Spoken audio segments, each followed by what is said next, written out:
But second, and importantly, the tendency that we've seen isn't for successful governments who have taken over by military coup to transition towards a stronger democracy, or at the very least, we think transitioning from a weak democracy to a strong democracy is often easier than transitioning from a strong authoritarian military leadership type government in towards a democratic one. That's the kind of initial and important sentiments you get out in response to much of what you hear from the OG's case. A lot of responses are going to be integrated throughout my speech. And before that, let me give you just important ideas of setup. First and importantly, what's our stance in this round? So we think that weak central governments tend to be better than military coups, just in terms of the legitimacy of those governments and their efficiency. Those are the two important bases upon which we want to evaluate the two on the comparative. Second, we think that even in the instance that what we're dealing with is weak central governments, we can think of better responses. Because a lot of what OG starts to do in this debate is to assert that we don't have any other alternatives. That is to say, because the rule of law is so poorly applied in these countries, we don't have alternatives. On our side, we say that we are willing to support a range of alternatives that are all meant towards addressing these issues. We're happy to have the involvement of international bodies. We're happy to have the kinds of incentives that strengthen the application of the rule of law, things like intervention, things like sanctions, and we're happy to support all the other organic incentives that would otherwise exist for strengthening government in that particular scenario, just in terms of what people want and the ability for the government to stay in power. All of those things are incentives that we think exist on our side and things that we're willing to support. The assertion that we don't have any other alternatives doesn't stand. As I've said, the rest of my speech is going to be directly responsive to what that PM gives us. So two arguments. First, when we think that these individuals tend to be bad political actors, and therefore that means that they don't get the kinds of outcomes that they argue for on their side. And secondly, why we think that just in terms of outcome, we don't think that the response to their action is one that's cool. Okay, first, why do we think that these are bad political actors? The first thing that we want to say is that there's often a different mindset of accountability or a culture of accountability that exists with military leaders that is either not suitable for governance, or at least we cannot see the amalgamation such that we maintain accountability once they're in power. What does this look like? Firstly, it looks like a bottom-up. It looks like a bottom-up approach of accountability versus the top-down. So normally with the state, what you have is individuals who are put in power by the rest of the society, and the society is there to hold them accountable. We think that the kind of structure that you have with the military is often that you have no accountability to those beneath you. If anything, the language is that they're beneath you, they're your subordinates, and you only owe accountability to those above you. We think that on their side, what they do is they empower this kind of thinking, and they give them the top seat where there is no anyone who's above them. And we think accountability is a lot harder to reach on those individuals. Second thing that we'd say is that even just being accustomed to judiciary systems, with the military, what you have is an extrajudicial judicial process that is often very different from the normal judiciary that often applies and we use to hold individuals accountable. Thirdly, and importantly, we think that in large part, the necessity for getting a support from the local masses decreases at the point at which you are in power. Because we think that and this is in large part with what we've seen with a lot of the example, with individuals like Mnangagwa getting in power, that the incentive to garner public support and to maintain that public support, when you instead have the easier alternative of quelling any opposition and responding so violently that individuals don't stand in opposition to you, we think that's far more likely on their side, and that's the sort of thing that's likely to happen when you've got these actors in power. The importance of this analysis is that this takes out sort of what they get even in their best case. That is to say, even in the case that these individuals are able to succeed and get in power, we don't like the kinds of things that they're able to do. Two additional things, right? Second, we say that this is an important analysis that I give you in setup here to suggest that they often don't have support from neighboring countries. Why is this the case? Because we think that a lot of the time you tend to get neighboring countries in relationships with the leaders who are there at the time, right? You have them in relations with the individuals who are responsible for that weak central government. We think that the incentive on their part is often stronger towards maintaining those relations or getting some kind of reformation more than it is to get them out of power completely. What does that mean? It means that the outcome on their side is often that they get no support from neighboring countries or small and isolated kind of support, and they have to contend with the fact that the rest of support that they otherwise could have gotten goes to the individuals who aren't part of the military coup. Third and importantly, we think that you often don't have support from the entirety of the ethnicity, as I told you in setup. What this means is that even in the instance that they are in power, or at least the maintenance of that power is often at the expense of other ethnicities, and often at their discomfort. On our side, that often happens through a more legitimate process of democracy. That is to say, you vote other people in power. On their side, individuals feel that you've stolen leadership from them. You've stolen the ability to get the leaders that they want because it was achieved through military coup. We think that the response to this and the frustration with this is often much, much stronger than it is on our side when you just have this happening through normal processes of democracy. Second bit of an analysis, just in terms of the outcomes in this debate, which is to say that all of what I've said thus far speaks to the instances when on their side they're able to exceed. But even in instances when they fail, we think that there are harms they need to contend with that are quite bad. First and importantly, people die. We need an account on their side of why it is okay to subject individuals to this level of threat, even though we think that the chances of success are often not guaranteed. Secondly, and importantly, you tend to get a heavily antagonistic response towards these kinds of movements, the kind of response that looks like cracking down leadership, responding with violence, and a decreased willingness to cooperate and involve yourself in processes of cooperative governance. That is to say, on their side, you either have it be the case that you have illegitimate actors who succeed and take over, aren't very popular with people, and their legitimacy is questioned, or you get them failing on their side. And we think when they fail, that the outcome that you get is often having to do with a central government that was otherwise on its path towards being a more democratic and inclusive government, but now on their side is much more violent and is much less willing to cooperate. On their side, we think that they worsen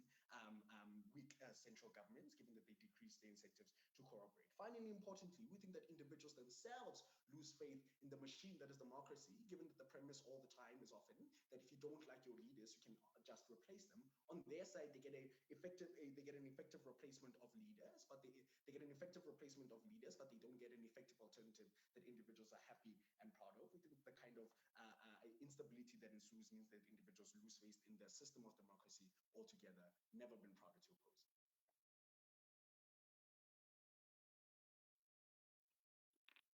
Thanks to that speaker, we call for the Deputy Prime Minister. Hi, am I audible? You are. I'll just start up my timer.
3, 2, 1.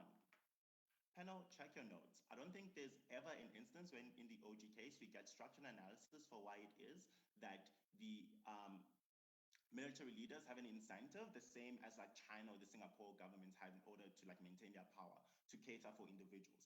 What this means is that the lack of responses you get from the DPM towards my partner's speech means that their case is substantially hung. Because their case is hung on this idea that ultimately there is going to be this kind of progression towards greater stability and greater rule of law insofar as they have like a military coup and that succeeds. I think my partner already tells you that stability, just like democracy isn't a value in and of itself, stability isn't a value in and of itself, because the kind of stability they get is because you don't have kind of accountability mechanisms that my partner tells you are crucial for any sort of like strong governance where individuals aren't oppressed. Therefore, they really need to give us an analysis on why it is that these military leaders are incentivized to kill for like the civilians post the coup.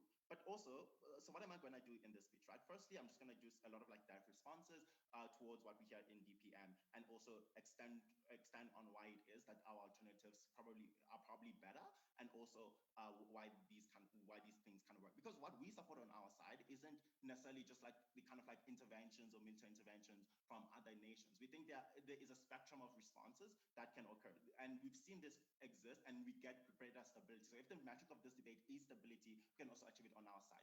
Look to the late 2000s when there was at the peak of like the power struggle between Morgan Tsvangirai and Robert Mugabe in Zimbabwe. What we had were surrounding nations such as South Africa go in and negotiate a power sharing deal between these two. These are the kind of things that give stability, that strengthen the governments, and part of the alternatives that we can support on our side. Even like things like the United States having negotiations between like Afghanistan, the Afghani government, and non-state actors are all kind of things that we think can give us the kind of stability that OG wants, that we also want, but also strengthen democratic processes, because we think that's the only way in which we can guarantee stability in these nations in the long term. This means that the trade-off isn't, we forego accountability in the short term like DPM wants you to believe. The trade-off is we risk never ever being able to hold these individuals accountable, because those structures are never propped up, given all of the incentive analysis my member gives you for why it is that military leaders are not incentivized to care for democratic processes. But secondly, I think there's no response as to what we claim,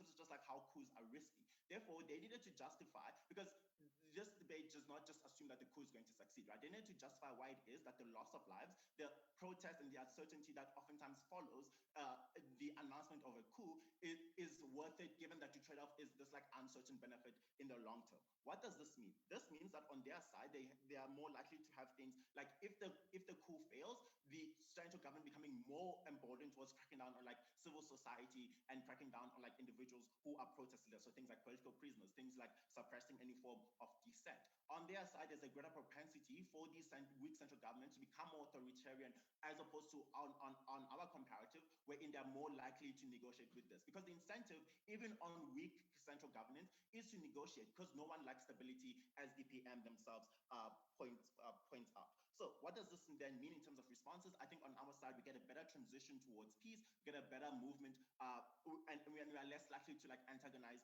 these kinds of individuals. But the other thing to note is that for coups to succeed, they require like that kind of like majoritarian support. So yes, these are civilian-backed coups, but I think my partner already analyzed you why it is that they might still not have support from like important sectors of society. This looks like, particularly in like regions where there's ethnic tensions, the kind of like ethnic group that supported the weak government, which are oftentimes like the majority ethnicity in that nation. What this then means is that the kind of government that they get has all of these sentiments of resentment and of this power being stolen from us. That means that these very important ethnic groups are less likely to participate in that like post-coup societal development. So all of the kind of like structures are less likely to work as well going forward. I think this means that a lot of the benefits that the OG's teams try to claim just aren't proven by the end of their case. What am I going to tell you in terms of extending upon what my partner has already told you?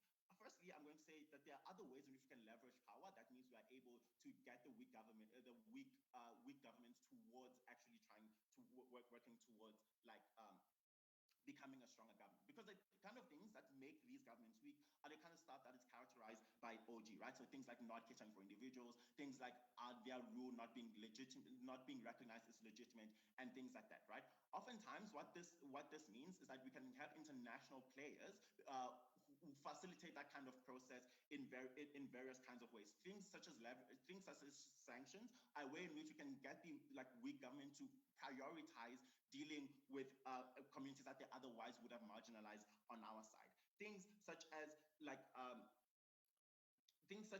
neighboring states participating, or regional bodies like the African Union participating in in helping the kind of conflict that plague these nations, which is something that the AU has recently also just pledged to do in terms of being more politically involved in its member states to avoid the kind of human rights atrocities that oftentimes make these states have their legitimacy questioned. I think all of these are organic ways through which we can achieve the benefits that they want to claim, but still keep democracy as a valuable kind of societal engagement. Before time, I would take CG if they have anything for cross-bench engagement, if not OG.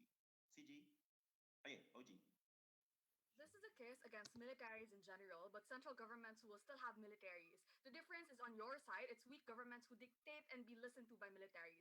Why will these militaries ever be held accountable for stopping out? I think in a world in which this military is considering raging a coup against the state in any instance, probably means that the military isn't going to just be the foot soldiers of the state and do all sorts of atrocities. But comparatively, we think it's still better if you have a kind of a peaceful transition towards a stronger democracy, something that you've never justified, and you claim you want peace and stability in the long term. So I think that that's a trade-off that we're willing to make in this debate, and that's a justified one given the kind of harms that we do not accrue on our side. But lastly, we just think that for these states to be stable in the long term, what we need are these structures to be fully emboldened. So things like check and balances are things that you do not get from individuals who are predominantly accustomed to things like military courts that have their own sets of laws that do things that they kind of that go about the kind of hierarchical structure my partner characterizes to you. All of this means that the kind of constitutional subversions that you're likely to problematize in the status quo are likely to continue in the long term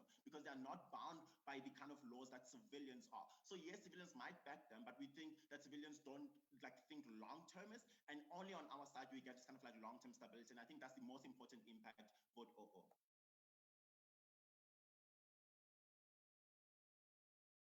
We think that speaker and call for the next.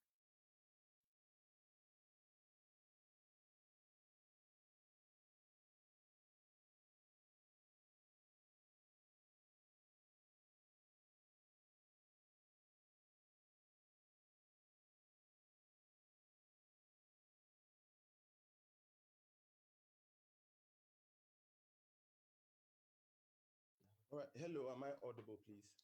You are.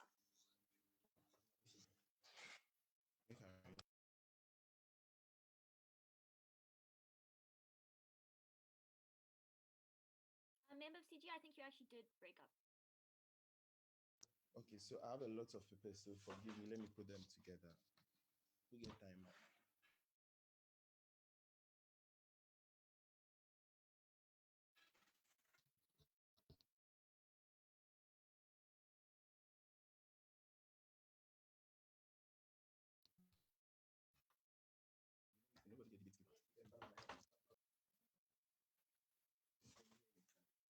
Yeah, then it's okay.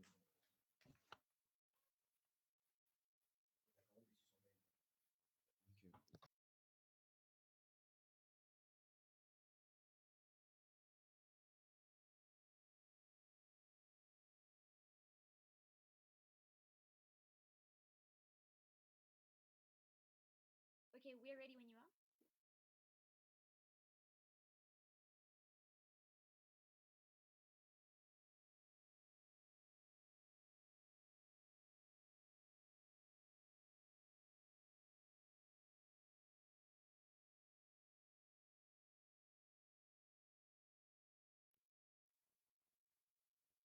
Okay.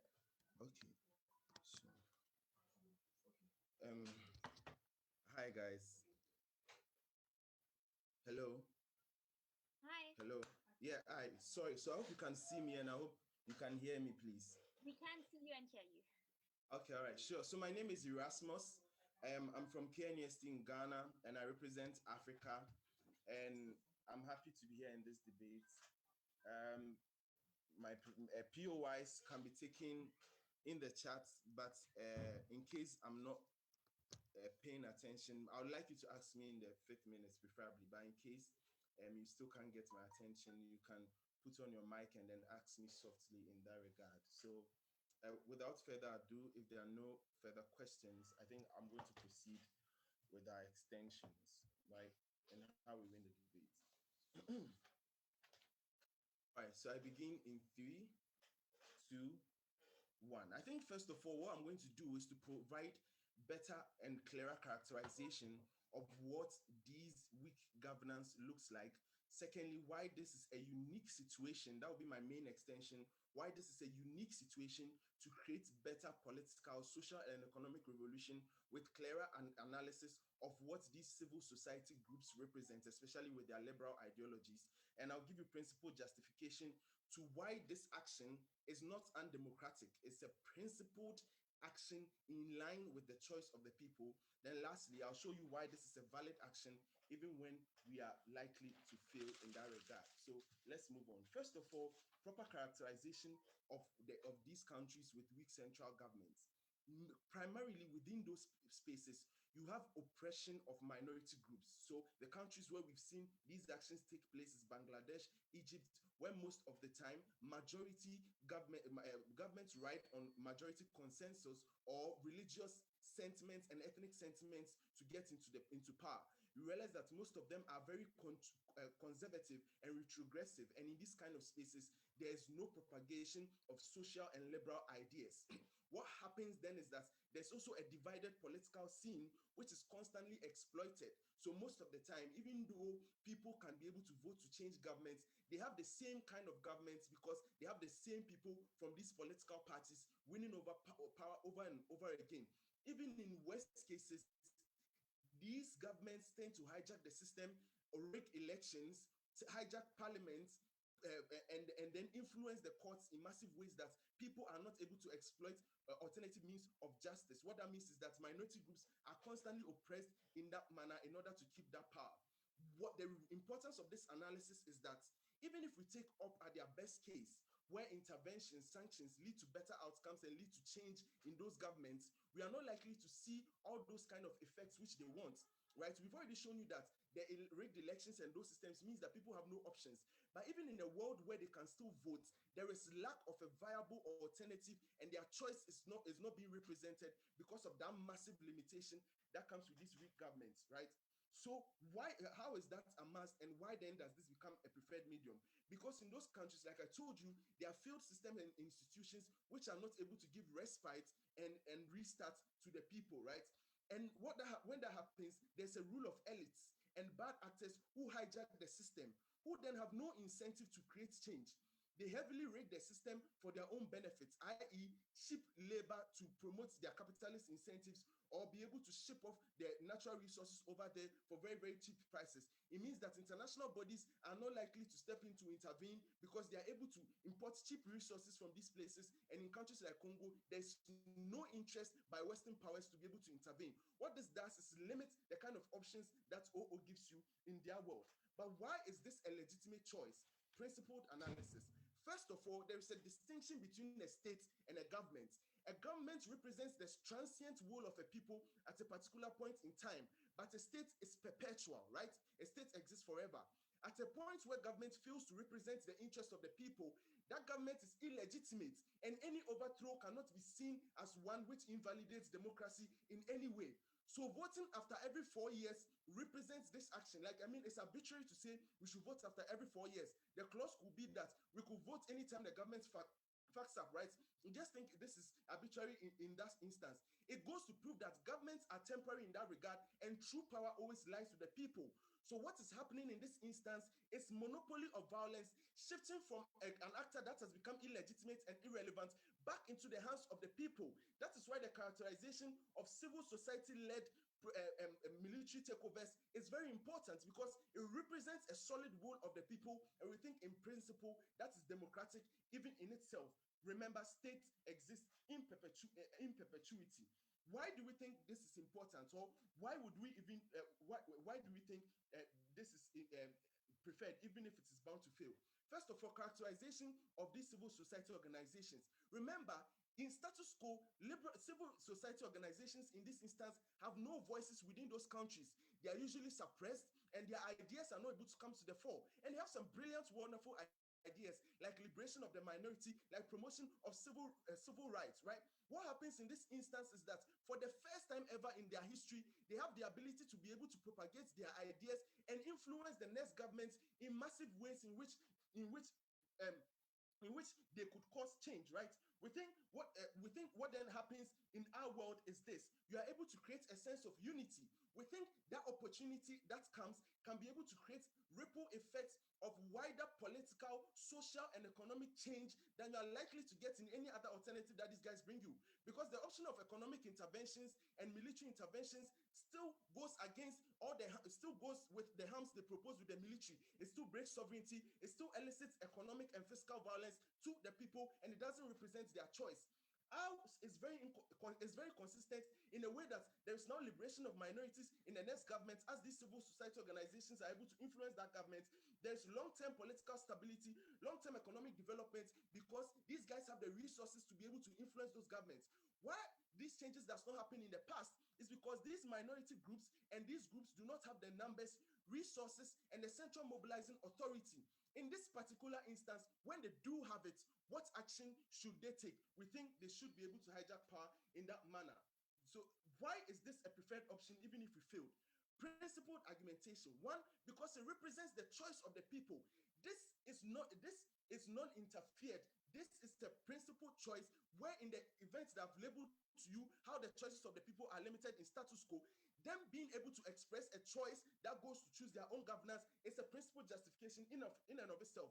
But secondly, it's an act of self-defense against exploitation by the elites within those groups. Like I told you, the offshoring of minerals, etc., and the invasion by private corporations and Western countries who continue to terrorize them. It means they are able to create, even if it's short-term, a level of protection for themselves. But to pragmatic benefits, we think then it's a stopgap measure against the violence that necessarily come from the elites. But why are we likely to get better outcomes? The first mechanism, deterrence, because the military is unlikely to engage in actions of the past government of oppression, etc., because they've realized that the people can't be able to rise to power to be able to stop that. We think in the worst case, just like it happened in Sudan, people are still going to set on the trees and have protests and be able to call for international support to be able to intervene in that kind of instance. But lastly, we think that because we helped you to get into power necessarily, the worst case that can happen is power sharing and eventual handing over of power back to the people. Panel, there is a unique opportunity to create radical change in these spaces. You choose what we do with that opportunity. Thank you very much. Thanks for that, speaker. We call for the next. Hello, am I audible? You are. All right, could I just have 30 seconds to return my timer on?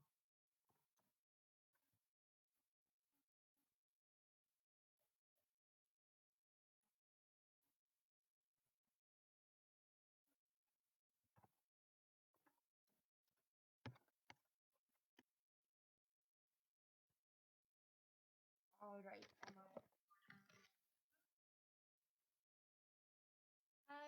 Just repeat. Am I audible again? I just want to double check. am I audible and visible? Yes, you are. All right, fantastic. Please ask me if you guys in the chat.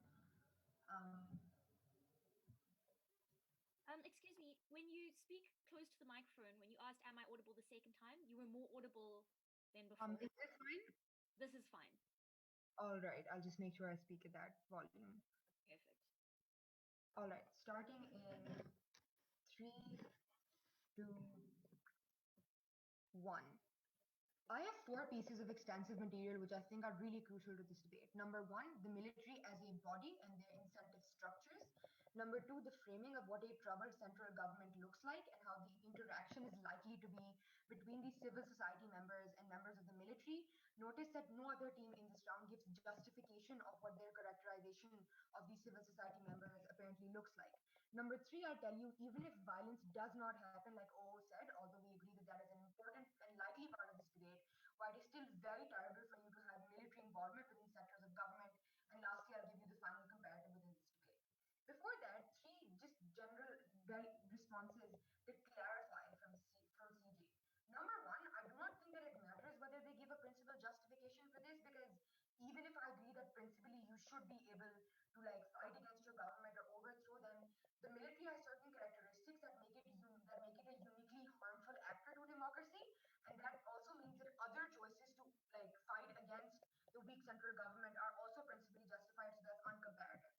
Secondly, in terms of their harms about minorities, what body has the state historically used to crack down on minorities? The body that the state has used has literally been the military, insofar as the military and the police have always been institutions that have upheld the power of the status quo. So this looks at the police upholding white power within the United States, or the police only cracking down on certain religious minorities within Pakistan. Number three, the reason why people within ethnic minorities do not want to align with the police is because of this historical disenfranchisement, not because they've been waiting for the police or for the military to come save them. I very much doubt that these are the people who are then going to be going to the military. Moving on then to the extensions. First extension, the military is an actor in its incentives. Broadly, I think the military or people within the military would want three things. Number one, intuitively speaking, I think the people at the top, the generals, would want power, fame, and money. Secondly, and most importantly within this debate, notice that they would want to infiltrate your structures. This means your justice system, your economic system, to some degree, is also run by this. This does not happen in an obvious, apparent way. This usually happens in subtler, smaller ways that aren't even made clear or available to the public until much later. An example of this is that a lot of the justices in Pakistan are also appointed by military generals, even though we consider ourselves a democracy. Number three, and this is also important, the military as a body is similar to a corporation insofar as it wants to create profit. It is inherently tied to industries that have incentives to go to war, that have incentives to go to that have incentives to create conflict, because that is how they get the greatest amount of money. Secondly, the framing of like the state of the troubled central governance and how people are likely to be interacting there. Number one, OG themselves paints out this framing with this, there's a scene of political volatility. This has been going on for very, very long.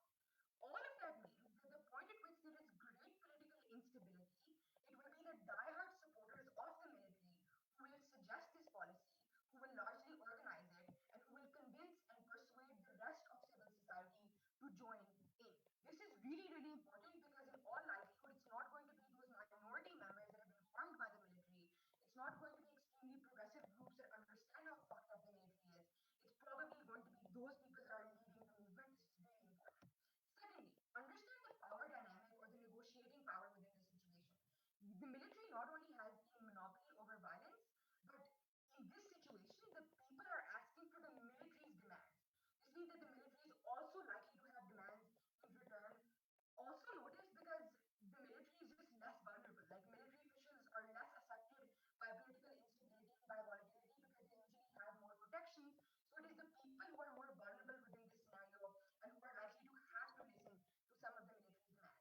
Number three, understand people's position. Once again, according to OG and CG's framing, these people have lived in hell for very, very long and now they just want relief. Which means people aren't necessarily in the best position to be thinking long term, thinking objectively long term. I think people are likely to be allured by the military strongman image, which makes them particularly vulnerable and easy to manipulate and coerce, of which there is a much greater likelihood because a lot of OG's case and even CG's case is reliant on the military being a well-intentioned actor that will just not exploit people once they see the opportunity to do so. Number three, why accountability becomes impossible. This is different from OO because I'm not going to be talking about violence. I'm going to be talking about institutional and long-term democratic accountability, and then I'll be telling you why even if none of this happens, why the military is still terrible. Couple of reasons here. Number one, understand during the particular temporal time of like civic instability or political volatility, your institutions are not the strongest. So the protections you would have had for your people or your minorities otherwise generally do not exist or do not have the ability to be employed at the most effective pace. This is really important because this means that during that time period, the ability for the people in power in the military to sneak past loopholes or find insidious ways to like have power over these systems is very, very large, as well as their ability to hide this from the public. This is really dangerous and important within this debate because of the scale and depth of impact in the long run. Number two, during this period of instability, so much is likely to be happening that one act of violence does not get enough political attention and then it does not get enough accountability. By what I mean is that, for example, how we saw the political attack in the capital of the United States yesterday. Because you're likely to have many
that speaker and call for the next.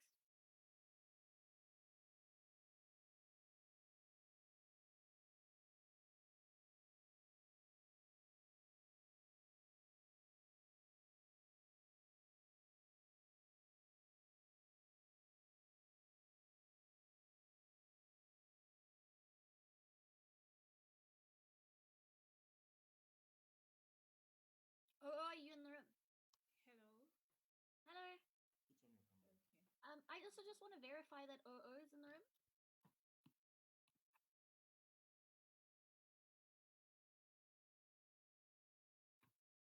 OO.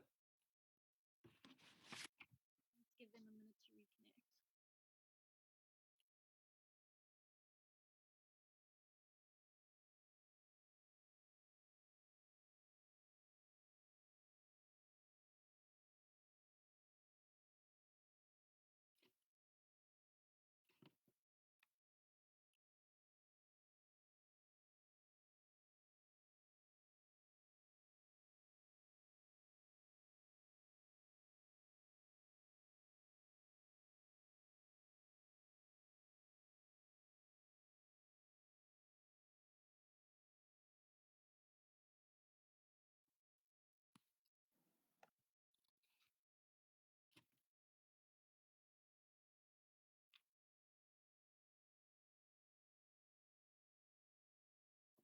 Oh, are you back in the room?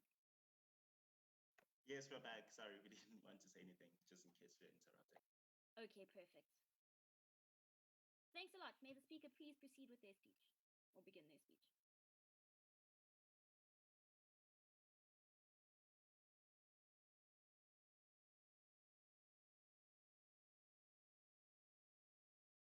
Whip of CG, just checking that you are present and about to give your speech.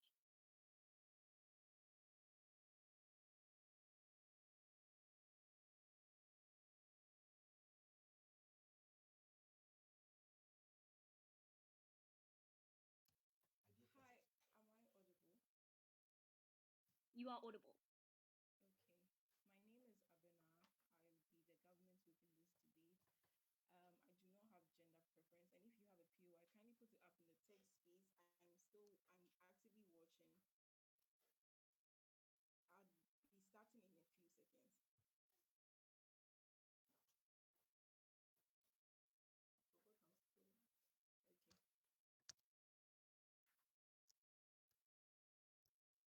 Hi. Okay. Please, I want to confirm my connection is fine. We can hear you. Okay, perfect. I'm gonna my please timer.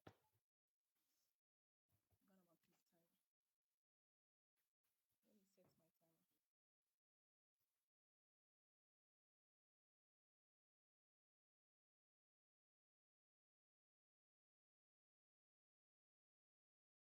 I think you just broke up. It might help to turn your video off, and then maybe we should just confirm that you're still audible. Or if you want to leave your video on, it's fine, and I'll just alert you if you do break up. But is it better? Yes, I now think this I is was better. slightly. Thanks. Okay. All right. I'll be starting in 3, 2, 1.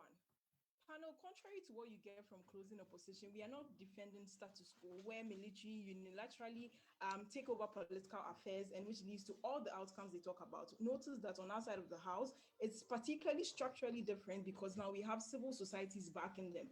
The importance of this argument is that these civil societies have different incentive structures to ensure that, one, their reputation is secured, but secondly, because of their track record of promoting human rights, etc., they are more likely to bring about the best outcome because even their own interests are at stake. Notice that with the military, there's little to no incentive to particularly put out the best interest. They are more likely to align with specific fractions in society. We think that that is harmful. The unique benefit you therefore get from outside of the house is that now we're able to effectively coagulate both minority and majority to have like some form of like peaceful interaction, because notice that in as much as most often than not, my partner tells you that those in mainstream are the ones who benefit from these weak political structures because of like elitism, because of corruption, etc. There's a better incentive to provide a general trickle down of a good quality of life. We think that that is particularly viable. Notice, panel, that we think my speech will be structured in three main ways. We are going to talk about the principles in this debate that every team talks about and why we win on that. But secondly, on the processes, right? And lastly, on the outcomes. Notice, panel, that the principle you get from, right, the principle you particularly get from opening opposition is to say that, well, these actors are in and of themselves illegitimate and do not have like traction, etc. Notice, because of lack of accountability. Notice, panel, that they don't necessarily mechanize to us how their world is better off, because in status quo, most of these particular weak governments are characterized by lack of accountability. My partner already talked to you about rigging of elections, etc. But this particularly has to do with the inability to be transparent in terms of representing their political policies, economic policies, etc., which leads to much more harmful societies, right? We think on our side it's comparatively better because I've already talked about their track record and incentives to keep up a high international reputation. But secondly, we think that the situation in Zimbabwe is proof that even if we end up having a bad government, we are still marginally better because, one, the perception is that individuals feel a part of the like political structure because they were the ones who implemented a new system of government. But secondly, we think that other accountability mechanisms exist because these individuals can continually protest and ensure that these civil societies and military groups are keeping up to their lived standards, right? We think that that particularly is important. But notice, from closing opposition, the principle you get is to say that, well, the military holds the monopoly of violence, and therefore there's less likelihood that they are going to there's more likelihood they are going to topple over these civil societies. Firstly, we don't necessarily think that that's a burden in this debate because the motion in and of itself states that these military groups are civil society supported. But we think, secondly, this support is likely to persist because of two things. Firstly, these international societies are more likely to give them fundings.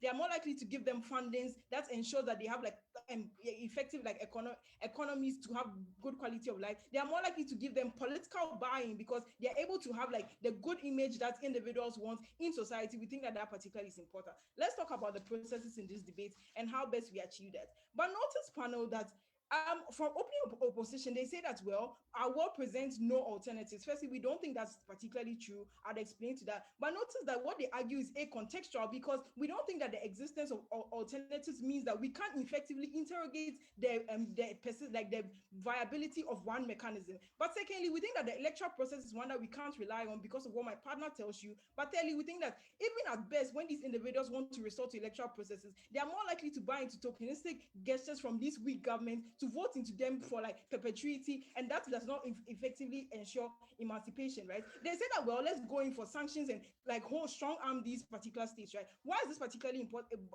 worse off? Because what it looks like, these elites are the ones holding the economic structures, right? So even if there are sanctions, they are less likely to feel the impact. We think the more vulnerable groups are the poor in society that my partner talks to you about, who are the minority groups in these particular instances. We think that that particularly does not work. They say, well, let's resort to international relations and support, right? Firstly, we don't necessarily think that this will particularly happen because most rulers in these particular states are very strong, strong armed, etc., and will less likely buy into intervention. We think that even if these states buy into intervention, they are less likely to these states like USA, etc., are more likely to go into political perverse incentives. So, for example, the situation that existed in Syria, Venezuela, etc., right? But we think that even there's less likelihood that it would exist because there's a growing wave of nationalism by most countries, and this particularly was seen even the most recent instance of Congo is bleeding, where there was literally no response from the AU. We don't necessarily think that is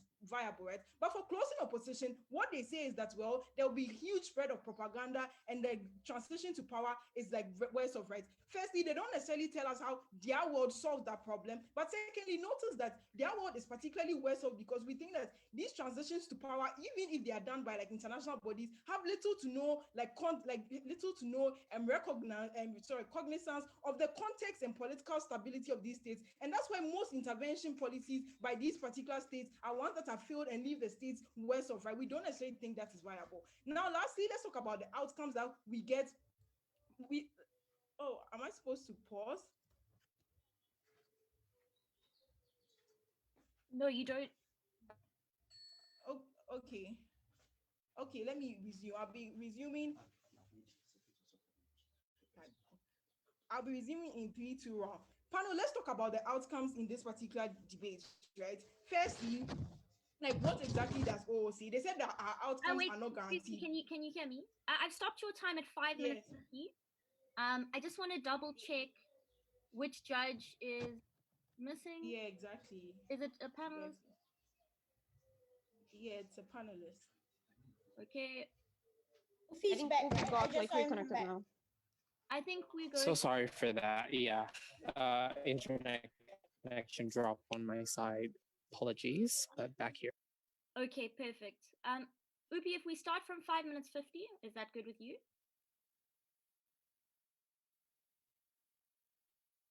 Yeah, that'd be great for me. Thank you so much for that. Really, really apologize for the inconvenience again. Okay. And then just to clarify with the speaker, that means that you're going to have 1 minute and 25 seconds left. Yeah, please, can you repeat that? It means that you're going to have 1 minute and 25 seconds left. Okay. Yeah, let me reset my own timer. Cool. So you'll have 10 seconds left of unprotected time and then 1 minute and 15 seconds. So in total, 1 minute and 25 seconds left. Okay. I'm ready to continue. I'll be starting in 3, 2, 1.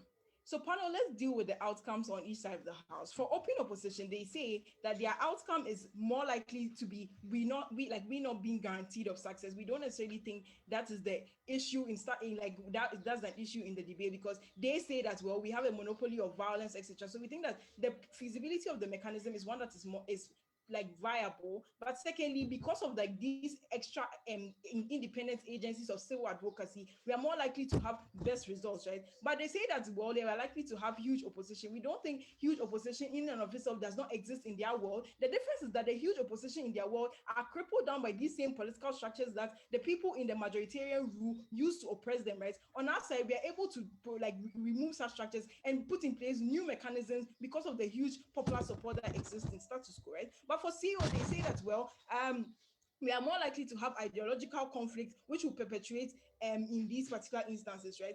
Firstly, we don't think that these ideological conflicts between the civil societies and these particular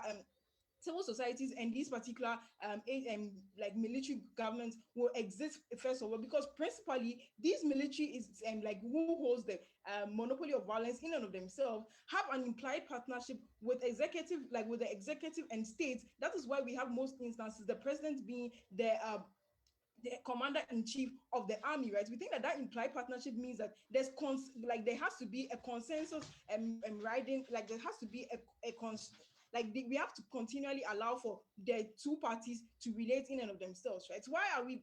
Oh, okay. Perfect. We thank that speaker. Sorry for the disruption. And we call for the whip of CO.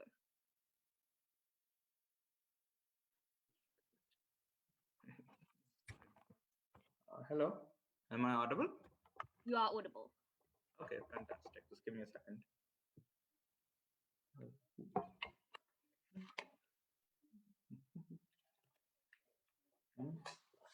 Okay. Fantastic. I'd prefer my POIs in the chat. And just before we start, I'd like to thank my partner Zainab for carrying me to this final. It's been a really fun week, so thank you, Zainab. I'll be starting my speech then in 5, 4, 3, 2, 1. Panel, the way I'm going to be structuring this speech is I'm going to look at all the failings and shortcomings of the other teams and show to you why closing opposition takes it over all of them, starting with the opening government, then the opening opposition, then the closing government. And I just want to quickly point out that the whip before me simply neglected the extension material that closing government wished to rely their victory on, which was this principled idea. I heard very little evolution to the idea in response to the responses we gave from Zainab. So I take it to mean that that's not something that they rest their win condition on. Let's move on to opening government first. Opening government gives me two broad ideas. The first is their safety check of accountability, and that's the precursor to all their other benefits. And the second thing is that the military will probably help in a very positive way. Let's just really deconstruct what these ideas are. Accountability, and I want you to go through your notes and notice that opening government never gives you structural analysis as to why this accountability exists, simply beyond stating the motion says so, and they just fiat that into existence. I don't think that's really enough for them to qualify accountability. The reason that is has someone fine, never mind. Anyways, the reason this is important to note over here is because even in the example they quote of Sudan, the civil opposition forces went to the military to ask for their help because the situation was as bad as the government wishes to characterize them. Why this is important to note is the leveraging power, it goes into the hands of the military. The civil society backed does not mean that it is eternal. It is a very short-term thing that this sort of support exists. And the support isn't just like an intrinsic love for the military, but just a respite these people are looking, the opposition is looking for. This is really important because this shows to you that accountability is very difficult. The point at which the actor you wish to defend, the civil societies, are in a difficult situation and are going to for the support of these sorts of individuals. I think this takes on the idea of accountability.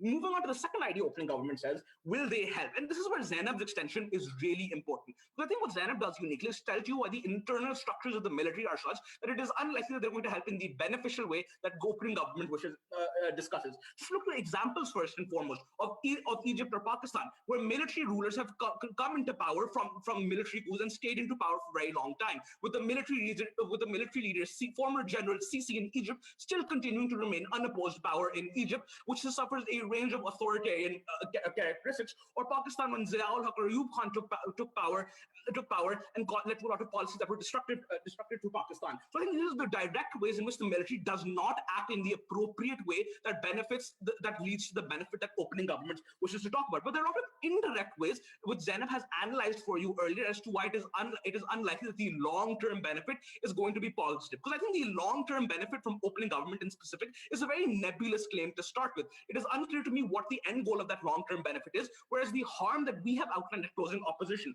of them infiltrating the social fabric, of them spreading propaganda that galvanizes people to support the military, even if that is not the best in the interest of these individuals, is something that is a definite harm. So I think even if our world, civil governments are improved at a slow pace, or the change is slow, we would still prefer that to the long-term consequences and harms of a military-backed coup and a military infiltrating the social fabric, because those are things that are significantly more harder to change once it has come into power. Over here, closing government in specific tells us that there are no alternatives, but we think that is simply false. There are a swath of alternatives that we would have much rather preferred, even if they are slow alternatives, such as activists fighting within the country, such as oppositional forces that are fighting against whatever bad government is in power right now, other regional or Western powers who are looking to support over them. And I think the response coming from closing government to this idea that this won't happen is not sufficient enough. I think there are a lot of incentive structures for other external parties to want peace within certain countries, simply for, if anything else, for selfish reasons, i.e. trade. Like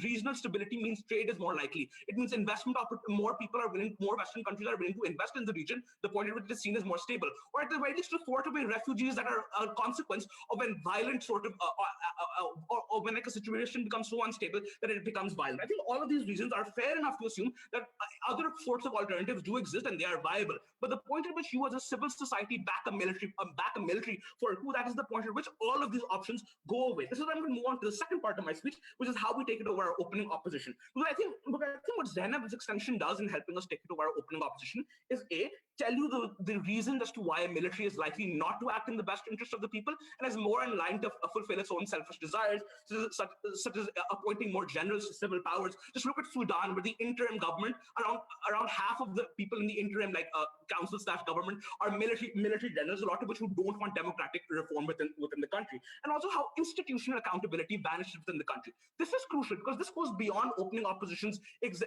short-term impact and let's give and extrapolates to how the long-term outcomes of the government policy is going to be, where it is significantly easier for the military, it is legitimized for the military to infiltrate different sectors of civil sectors of society, and they are able to spread propaganda to the point at which it is very difficult to overcome the propaganda once it has been initiated within this point of view. But thirdly, also any sort of public dissent goes away.